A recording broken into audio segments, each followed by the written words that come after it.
এই যে প্রত্যেকটা ব্যাংকে যে লিকুইডিটি সাপোর্ট দেওয়া হলো, তাই না? এগুলো এখন চায় না কেন গভর্নমেন্ট?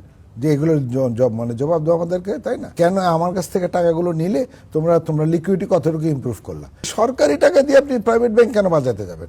আপনি যেখানে দেশীয় বিনিয়োগকারীরা মুখ ফিরিয়ে নিচ্ছে, সেখানে আপনি ভাবতেছেন যে ব্যাংকিংয়ে আপনার ফরেন ইনভেস্টাররা ইনভেস্টমেন্ট করবে?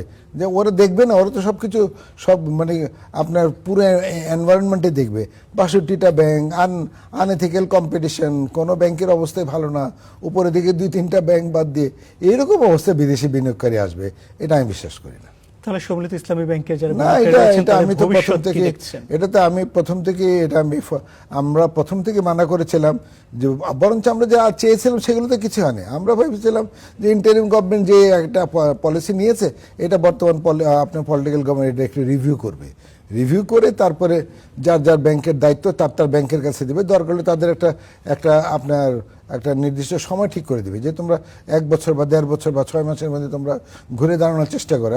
এবং এখানে দেখেন আরেকটা বড় আমাদের যে লুপহোলস, এই যে প্রত্যেকটা ব্যাংকে যে লিকুইডিটি সাপোর্ট দেওয়া হলো, তাই না? এগুলো এখন চায় না কেন গভর্নমেন্ট? যে এগুলোর মানে জবাব দেওয়া আমাদেরকে, তাই না? তো সরকার, কারণ তখন তো এই প্রত্যেকটা ব্যাংকের তো বোর্ডগুলো রিস্ট্রাকচার করা হলো, তাই না? এই বোর্ডগুলোকে এখন রেসপন্সিবল করে না কেন? যে কেন আমার কাছ থেকে টাকাগুলো নিলে তোমরা লিকুইডিটি কতটুকু ইমপ্রুভ করলা? লিকুইডিটি সাপোর্টটা আমি দিলাম, তাই না? এগুলো করে না বলেই তো এরা এই ধরনের সাহস পায়। এগুলো না করে তাদেরকে অ্যাকাউন্টেবিলিটি আওতায় না এনে আপনি বরঞ্চ তাদেরকে আবার করতেছেন, মাস্ট করতেছেন, আবার সরকার থেকে তাদেরকে জন্য ক্যাপিটাল দিয়েছেন।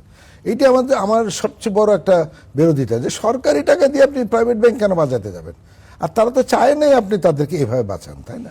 জবাবদিহিতার আসলে ঘাটতি রয়েছে। জবাবদিহিতা, গভর্নেন্স সব